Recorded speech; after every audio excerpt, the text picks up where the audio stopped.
It is Friday the 10th of the 10th, 2025. The time is 10 minutes past 10, and that means one thing as always: F1 centric threads, news, updates at which we need to pull. One topic on the docket this morning, and it is Scuderia Ferrari. Of course, who else? Underperformance PLC.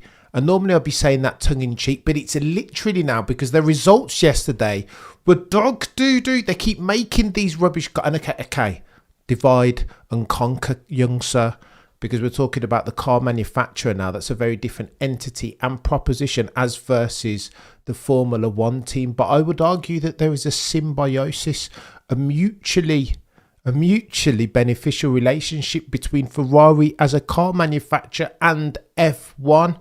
And again, the context is key. Take a look at this. Their results were rubbish. Market analysts expected them to nail 9.8 billion in revenue. They only nailed 9 billion flat. That's a miss of 0.8. And Ferrari's share price did this accordingly. That's the biggest one-day loss on record. 15% of their value entire gone. If we were having this conversation yesterday, John Elkann was sitting on 80 billions worth of market capitalization, euros. Now that's gone, kaput. 15% of that has gone away. 68 billion. Imagine if you were waking up this morning as John Elkann, CEO of Stellantis, and all that it pervades, Scuderia Ferrari included, and you were 12 billion to the bad over the course of 24 hours. It's going to get techie over there, and the market didn't like all of their plans to do all of these EVs. They've reneged on that. They're going to do one brand new ugly model a year. Market doesn't like that either. And so John Elkann, I feel, is responding to that. Ralph back, for the avoidance of doubt, all F1 journos are created equally, but some are created more equal than others. And the context is Underperformance PLC is now, has always been. Check out this. Again, contextualize it against one of the best, goatiest team principals to have ever goated. But look at the compare and contrast. Bloody Arrivavene, Bonotto, all of them have come and gone, these Ferrari bods. And what's happened? Dominicali, Jean Todt, over the course of the tenure of the aforementioned Ferrari team principals, 6 of which there's been 65 Grand Prix wins, constructors titles 2 of, 1 driver's title, Kimi Raikkonen all the way back in 07. Between now and then, Christian Horner has 122 wins with Red Bull, 6 constructors titles, 8 drivers. What are we doing? Scuderia Ferrari. This is now a conversation where we're talking about a difference in extent of failure and underperformance, and not kinds. And of course, when you learn that John Elkann is an emotional guy, and you realise that for the longest time you wanted to sign Christian Horner to fix for the multitudinous performance ills of that team. When you realise that Helmut Marko says that in 2022, Christian Horner was awfully close to joining Scuderia Ferrari and needed an overnight talking to not to, you will understand, therefore, mens rea is not the question. Oh yes, there is motivation here for John Elkann to renege on the contract, that the extension that Fred Vasseur just signed, and go over and get themselves one Christian Horner. You'll understand that in the piranha's tank that is Formula One, a contract is not even worth the paper on which it is written, particularly if a head honcho, a powerful man like John Elkann, as emotive and emotional as he is, wants to get himself Christian Horner. It feels like Toto Wolff and Max Verstappen. Feels like this is something of a passion project. Like with Toto and Max, John Elkann has always wanted to sign Christian Horner. So now that Christian Horner is on the market, that misconduct and allegation gate and coercive behaviour, particularly in the UK courts, is gone and faded to black, you would be a fool if you don't think that John Elkann, especially on the back of 12 billion euro market capitalisation, just gone, fugazi.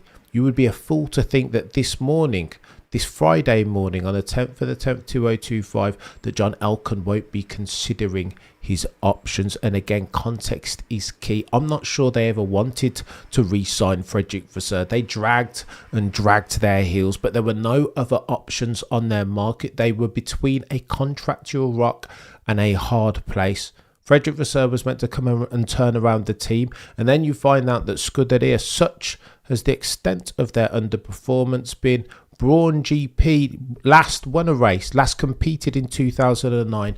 Between now and then, they have led the Constructors' Championships for the same number of race weekends as Ferrari. This is chaos, chat. Honestly, they've got to do something. You see the first-hand evidence in real time. Oh, take your time, Lewis says. Let's take a tea break. Go and think about it. We are checking plan A, B and C. They've become a meme of a team. Very different in stark contrast to 2000 to 2004 when Michael Schumacher, Red Baron settings, a killer of an F1 driver, was at the helm, in conjunction, of course, with the Holy Trinity that was Byrne, Todd and Ross Brawn. It's techie, this. It is techie. Ralph Back, and again, all F1 journos are created equally, but some are created more equal than others. Here's what you guys need to understand. John Elkann always wanted to sign Christian Horner, and now is his opportunity. Here's where it gets techier than techie things, because Ralph Back of F1 Insider has come out and said he has it on good authority that the Ferrari people have told him John Elkann is desperate to get rid of Fred Vasseur and in his stead sign Christian Horner. Why? Because we know that John Elkann is an emotional guy. Ralph Back on F1 Insider podcast says that he's the type of dude that doesn't remember what happened yesterday. He only cares and is therefore only invested in what he feels and thinks today. Short-term PLC, and some Ferrari naysayers might say that's why they're in this problem in the first place. Take a tea break. What, Carlos Sainz is coming behind me? Do you want me to let him through? Charles Leclerc say lift and coast. Want me to lift and coast the whole track as near as makes no difference at the Singapore Grand Prix? And that's why Charles Leclerc and team are now purveying the competitive landscape with a view to make some moves. And as well, they might. Charles Leclerc, the dude who some say is quickest point to point on the grid currently. Why wouldn't he? I mean, of course he wants to win a championship with Scuderia Ferrari, but when one opportunity door closes in Formula One, another one, mention no names, Mercedes, Aston Martin and or Red Bull, will open. Here's what Ralph Backer said. That Ferrari engineers are not too pleased that they didn't want to sign Lewis Hamilton in the first place because Carlos Sainz Jr. was their guy. They're sick and tired of Lewis Hamilton sending out memos telling us how it used to be back in the days with the boys and girls from Brackley and Brixworth.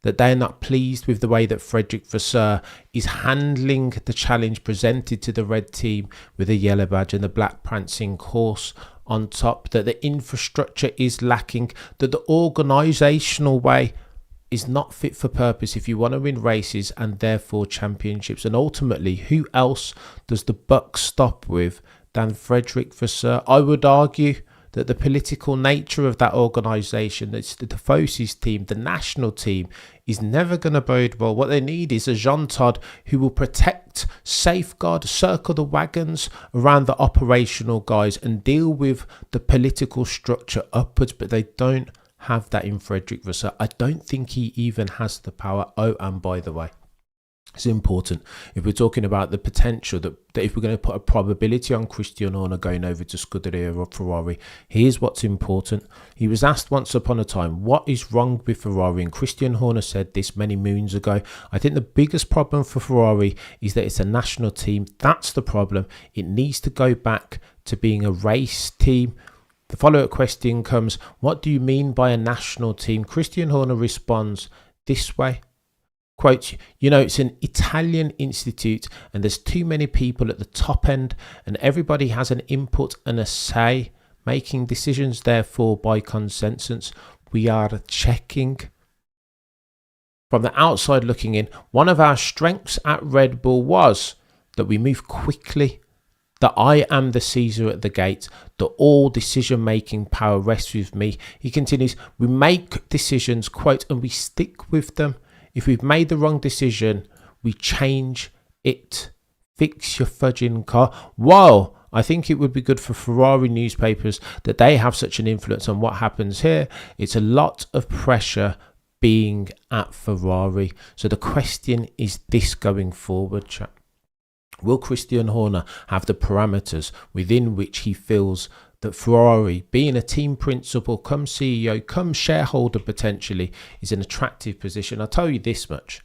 The money that he'd have to pay to become, let's say, a 33% shareholder on the back of the catastrophic results yesterday, the 15% drop, 12 billion knocked off the market capitalization of Scuderia Ferrari over the past 24 hours. He'd have to pay a lot less now for that 33% that he so requires to become team principal, shareholder and CEO. A lot less now than he would 24 hours ago. It's going to get techier than techie things as far as Christian Horner and Scuderia Ferrari, especially if the emotional John Elkann, chair of Stellantis, who ultimately sit atop of Scuderia Ferrari, the decision makers, if they get their way, you better bet your bottom dollar that Fred Vasseur might not be in there for another 12 months. He will have to show and prove, not just next year in 2026, gets a brand new rule and reg set, a time to make a change, take a breath and institute for some change, build,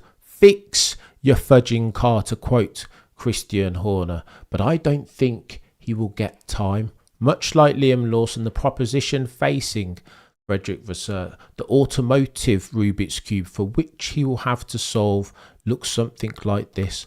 All he needs is time. But that's the one thing that Frederick Vasseur does not have. But I digress.